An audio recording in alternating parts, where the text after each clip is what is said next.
like to thank you for coming to the May Community Outreach Meeting. Presenting today, we have the Chelsea Fire Department, and with us is Captain Michael Gerska. And without further ado, I will turn things over to Captain Gerska. Thank you. Thank you. Hello, everybody. So what we're going to talk about tonight is fire safety tips for the summertime. Some of the big areas of concern that we usually have in this community and others, grilling, number one. Nice weather comes, everybody wants to cook, or they think they become a chef. That doesn't work out well for them. Fireworks, also a huge problem in this community. And water emergencies. Some of the lesser stuff that we can talk about is overloaded electrical circuits, because we all want to plug in that air conditioner, we all want to stay cool. Lawnmowers, or some sort of yard equipment, and painting, stain work, because it's nice weather, you want to do those outside chores that you want to get done because it's the perfect weather for it. So in regards to grills, you have two types of grills. You have the propane, and you have charcoal. Some of the quick things on either one of them, you need to keep grills 10 feet away from your house or any other structure. Your grills have to stay on the ground level. In Chelsea, it's illegal to have a grill above the ground. So when they're out on the back porches or the patios, you can't have that. It's very unsafe. You should never leave that grill burning unattended. You should never let your kids near the grill. There's a report from the Massachusetts Fire Marshal that says between May and August, 2/3 of our fires in Massachusetts are caused by grilling. And the most common type of grill problem they have is with the gas grills because of propane. You've seen it in this community multiple times where we pull up and you have 2 or 3 buildings going at the same time because the fire starts on the rear porches, typically because somebody's cooking and the grill gets out of control, or if you have a propane leak. It's illegal to store propane indoors. So we see that sometimes. They have the extra tanks that are down in the basement. As those tanks get older, the seals will dry up and you'll get a propane leak. The thing with propane, it's heavier than air, so it'll sink. So even if you're outside, it'll find its way down into your basement. You'll get an ignition source, probably your hot water heater when it kicks on, and it'll flash back to the tank and you'll have a fire. That'll be very large by the time we get there, within a couple of minutes. And it's difficult. It's how we lose large portions of the community. It's how people get displaced. So we're asking people to be very conscious regarding that. Charcoal grills, a little bit different. That's the old school method. The thing about charcoals is they actually recommend that when you're done, you let those charcoals burn all the way out. Let them sit for 48 hours before you attempt to clean it out. Or you thoroughly soak them. What I've come across in the past as a fire investigator here is the charcoals are put into a cardboard box and thrown into the trash. Or the grill is left too close to the house and the wind is blowing and embers or sparks come off the charcoal, dry wood. We have a very old housing stock here in Chelsea, and it doesn't take much to get it going. I mean, everybody here has experienced it or witnessed it in this community over at least the last 25 years. We've seen big fires every summer.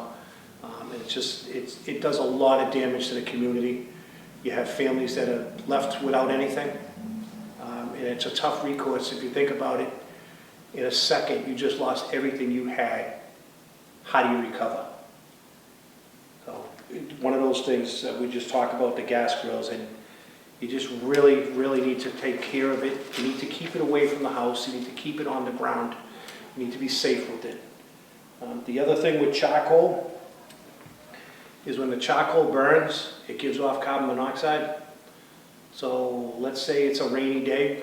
We've had, 12 Saturdays in a row that are rainy, and you still want to cook on the grill. A lot of people will put that grill in a garage or a shed, not realizing that they're giving off a ton of carbon monoxide, and they could end up in a very bad way physically. Moving on, we'll talk about fireworks.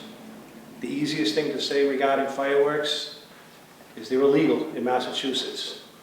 They're illegal to buy in New Hampshire and bring it back to Massachusetts. They're illegal to buy them online and have them delivered to Massachusetts. Leave the fireworks to the professionals.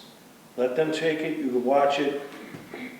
The fire marshal reports in the last 10 years about 1,000 fires, direct cause from fireworks, which again are illegal in Massachusetts. Can I say that enough? Officer, can I keep saying that? They're illegal in Massachusetts. Yes, sir. Chelsea, obviously being densely populated, an old wooden housing stock, it doesn't take much. You get the kids out in the street, oh, we're gonna throw the fireworks up in the air. Well, it's gotta land somewhere. And it's usually in someone's backyard, or it's in the trash that's on the side of the house, or it's on the roof itself and it's old, brittle, wooden stock, and it's gonna go up. The other issue we have with fireworks are burns. What's the most common firework you see handed? They love to hand to little kids. A sparkler, right? A sparkler burns at about 1,800 degrees.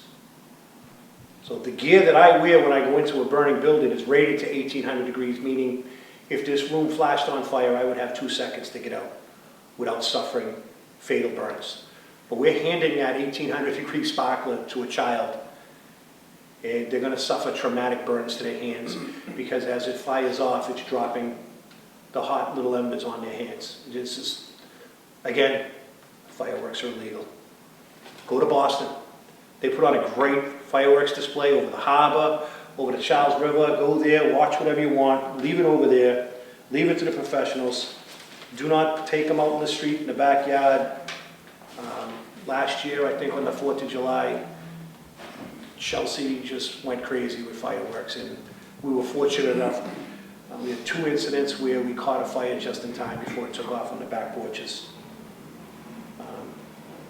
Getting back to that 1,800 degrees, to put it all in perspective, 1,800 degrees will melt aluminum. And we got little kids doing this. I can wait till Chelsea Day on September 6th to see the fireworks too. We can do Chelsea Day on when? Fireworks, September 6th. September 6th, they'll have free fireworks, legal. One of the other issues that we have in the summertime is water emergencies. Once again, we all want to cool off. I don't think a lot of people think about it, but Chelsea's actually surrounded on 3 sides by water, from Home Depot to Admiral's Hill. We've had multiple calls over the years with people in the water at Admiral's Hill. If you have a problem, say in your backyard in a pool, obviously we're dialing 911. Got to have that correct address. Make sure they're going to the proper location. If, for say, you're in the Chelsea Creek somewhere and you have a water emergency, give a landmark. What are you looking at? Because even though your phone will come up on the map in the 911 center, there's no physical address. So you're going to have, I'm right by the bathhouse, or I'm at the dock at the Chelsea Yacht Club, or I'm behind Home Depot and someone's in the creek. Come up with some sort of landmark to help the dispatchers get us to the right location quickly. The other problem is around water. Again, we go back to kids. Don't leave the kids alone near the water. If you have a pool in your backyard, have a fence around it, have it secured. You'll have animals that can fall in. So you want to make sure that your pools are secured. We want to make sure that we go swimming in the proper places. Jumping off the Chelsea Street Bridge is not a place to swim. Electrical hazards. Once again, we'll go back to let's cool down in the summertime. So what we want to do, we're going to plug in that air conditioner. But then the fuse blows. And then we plug the air conditioner back in and we try to put the fuse back on and it blows again. And then we turn around and take a piece of tape and hold the fuse down so the fuse doesn't blow. And then you have an overloaded circuit that's heating up. And it's going to cause a fire, which once again, here in Chelsea, we have old homes, old electrical, quick fires. A lot of people lose their property. A lot of people lose their possessions. And you have families out on the street with nothing. What about those lithium batteries, like those electric bikes and those scooters and stuff? So that has become a very big issue in the Northeast, particularly in New York City. People are taking the device that they're purchasing, and they're trying to make upgrades to it on their own, which can affect the battery, or they're using devices that weren't issued by the manufacturer to charge the bike or the hoverboard or the scooter. Most colleges in the area have banned them from college campuses. They're not to be, you really shouldn't keep them indoors. On top of it being a fire hazard, it is a hazmat incident because it gives off toxic smoke. If, let's say you had a scooter in the stairwell and somebody's charging it out there, by the time you try to get past it through the smoke, you're probably going to go down. So the fire's not going to get you, but the smoke will. It's very toxic.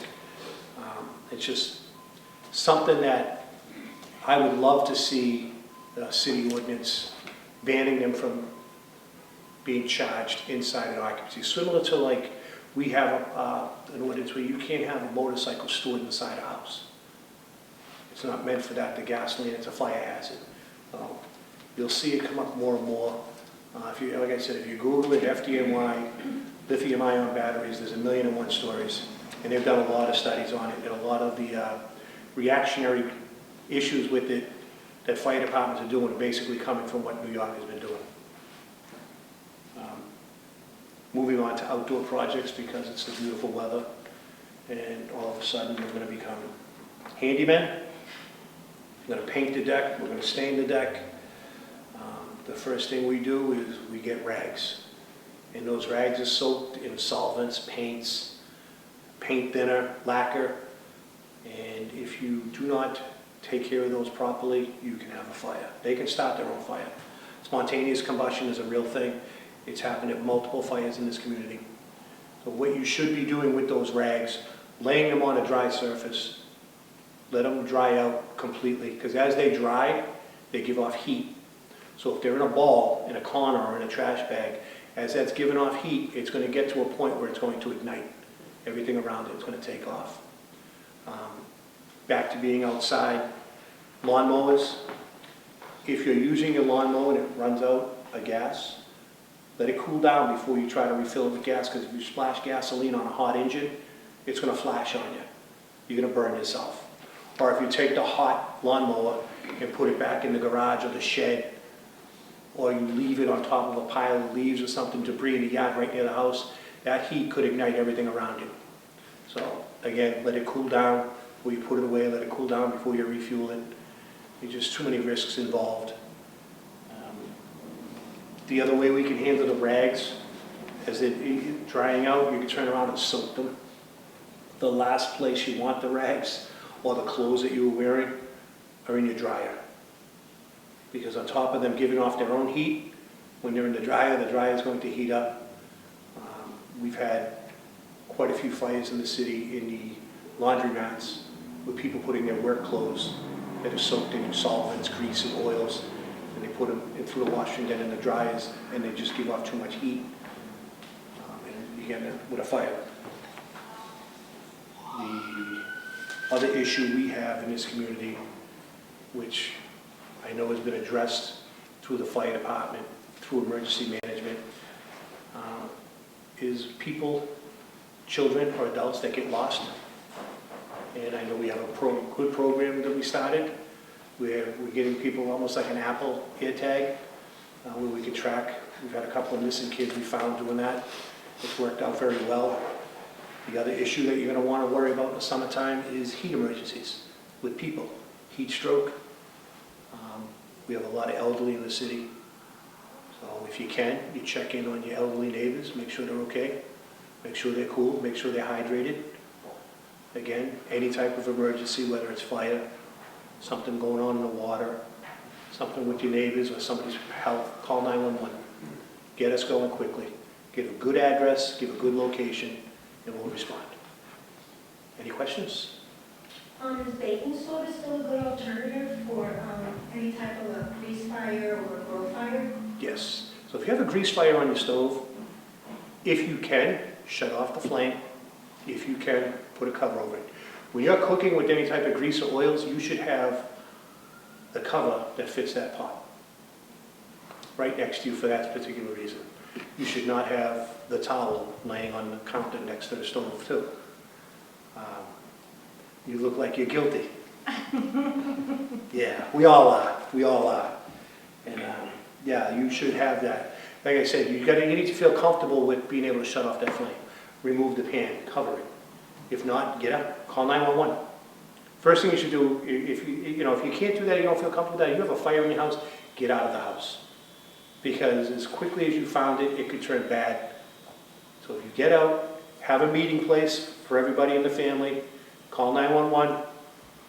Typically, you're going to call 911 from what? Cell phone. And this 911 call is going to go to the state. You're going to get bounced until you make it to the Chelsea 911 Center. So you really have to make sure you're giving good addresses, good floors, good information. Because sometimes that gets lost in transition. And perfect example. Can you tell me where the greenhouse apartments are? Pearl Street? If I told you there was another greenhouse apartments in the city, would you believe me? Up on the other end of the road, isn't it? Nope. Right back here on Cherry Street, 200 Cherry. There's a sign over the door that says Greenhouse Apartments. We were dispatched to the Greenhouse Apartments going back many years ago. And everybody went to 154 Pearl. It was over here. So good addresses, good information. You know, give it out, give it the proper information it deserves, because it's your life, it's your emergency. Stay calm, stay focused, give them everything you got, and they'll send help. Circling back to projects, I once knew someone that used a sander. He was using a sander to do his house, and a spark went off. He didn't notice it. It must have gone into the siding. The house ended up catching fire later that afternoon, day, and there was nothing they could do. Yes, my house too. So just, could you speak on that a little bit? 'Cause I don't So like, think let's say you're getting your people- hardwood floors done, they use the power circular sanders. It builds up a pile of sawdust, similar to a pile of mulch.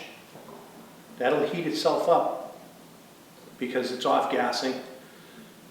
And sometimes those sanders will hit a nail and you'll chip off the nail head. Now you have a hot piece of metal dropping into a pile of wood shavings.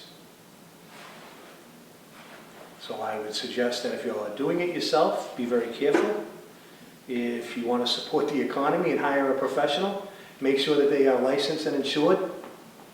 And again, if things go wrong, get out, call 911, and give great information, because it's huge.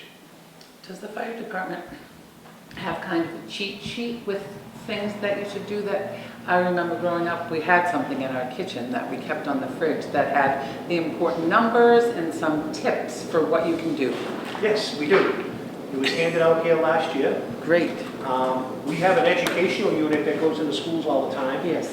And they are I've seen handing them. out information. The Massachusetts Fire Marshal's website and the state's website has a ton of information and handouts that you have access to. The United States Fire Academy out in Maryland also has it. Flyers in multiple languages. And yeah, they have those cheat sheets. I remember the Yeah. Operation Edith when we were kids and Yeah, had and stickers on windows where there were children. the children. And now I the know invalid they have stickers. them for pets as well, Yeah. I think. But those kinds of things, when you're talking about feeling guilty, it's just that you didn't know. So the education piece is so important. We try. We get into the Yeah. schools and we try to get them in when they're young. Absolutely. Even knowing your address, Yeah.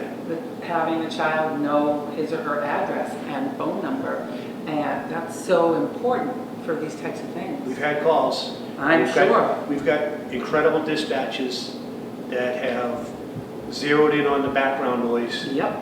You know, the fire truck will put their siren on and they're, okay, you're sounding like you're closer.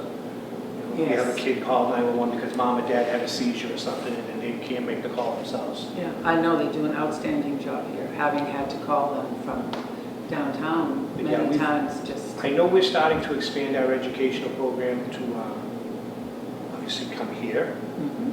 I know we've been into a couple of different nursing homes or assisted living facilities trying to, educate the whole spectrum, Mm. from child to the elderly. And and making sure everybody has an idea of what they should do, because, like you said, how often in your lifetime do you have an emergency?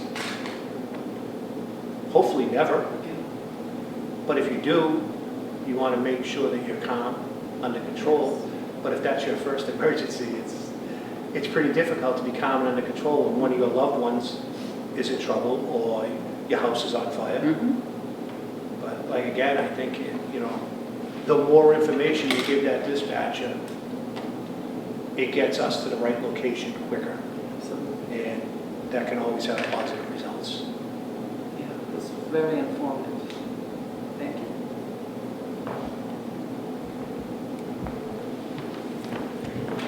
Seventeen and a half? We would like to thank the Chelsea Fire Department for being here with us. We had a special appearance by Sparky, which we hope to see more often over the summer months. Stay tuned for additional information on future community outreach conversation opportunities. We're open to suggested topics, so if you have a topic that you would like to have discussed, please contact the Chamber of Commerce at your convenience. We hope everyone has a safe summer. We hope everyone listens to what the fire department has shared with us today. God bless and have a great summer.